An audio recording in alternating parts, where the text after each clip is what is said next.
ನಮಸ್ಕಾರ ಸ್ನೇಹಿತರೆ, ಮಾರ್ಚ್ ತಿಂಗಳಿಗೆ ಸ್ವಾಗತ.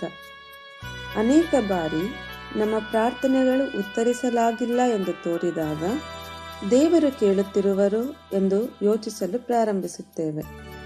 1 ಯೋಹಾನ 5ನೇ ಅಧ್ಯಾಯ 14ನೇ ವಚನದಲ್ಲಿ ಸತ್ಯವೇದ ಈ ರೀತಿಯಾಗಿ ಹೇಳುತ್ತದೆ, ಮತ್ತು ನಾವು ದೇವರ ಚಿತ್ತಾನುಸಾರವಾಗಿ ಏನಾದರೂ ಬೇಡಿಕೊಂಡರೆ ಆತನು ನಮ್ಮ ವಿಜ್ಞಾಪನೆಯನ್ನು ಕೇಳುತ್ತಾನೆಂಬ ಧೈರ್ಯವು ಆತನ ವಿಷಯವಾಗಿ ನಮಗುಂಟು.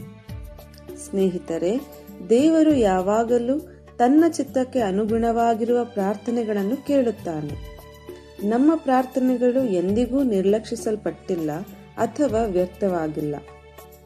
ನಮ್ಮ ಜೀವನದಲ್ಲಿ ಆತನ ಯೋಜನೆಗಳನ್ನು ಪೂರೈಸಲು ದೇವರು ಅವುಗಳನ್ನು ಪ್ರೀತಿಯಿಂದ ಬಳಸುತ್ತಾನೆ.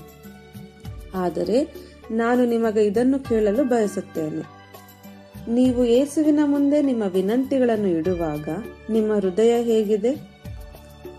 ದೇವರ ಚಿತ್ತ ನೆರವೇರಲು ಸ್ಥಳಾವಕಾಶ ನೀಡುವಂತಹ ಹೃದಯದಿಂದ ನೀವು ಪ್ರಾರ್ಥಿಸುತ್ತಿದ್ದೀರಾ? ಅಥವಾ ನೀವು ಪ್ರಾರ್ಥನೆಯನ್ನು ದೇವರು ನಿಮ್ಮ ಸ್ವಂತ ಆಸೆಗಳನ್ನು ಪೂರೈಸಲು ಇರುವ ಒಂದು ಮಾರ್ಗವೆಂದು ಪರಿಗಣಿಸುತ್ತಿದ್ದೀರಾ? ನಮಗೆ ಬೇಕಾದುದಕ್ಕಾಗಿ ಮಾತ್ರ ಪ್ರಾರ್ಥಿಸುವುದು ನಾವು ನಮ್ಮ ಸೀಮಿತ ದೃಷ್ಟಿಕೋನವನ್ನು ಅವಲಂಬಿಸಿದ್ದೇವೆ ಎಂದು ತೋರಿಸುತ್ತದೆ.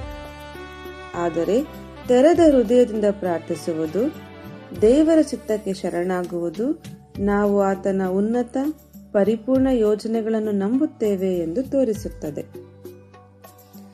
ನಮ್ಮ ಎಲ್ಲಾ ವಿನಂತಿಗಳನ್ನು ದೇವರ ಮುಂದೆ ತಂದ ನಂತರ ನಾವು ಸಹ ಹೀಗೆ ಪ್ರಾರ್ಥಿಸೋಣ: ಕರ್ತನಾದ ಯೇಸುವೆ, ನಿನ್ನ ಚಿತ್ತವು ನನ್ನ ಜೀವನದಲ್ಲಿ ನೆರವೇರಲಿ.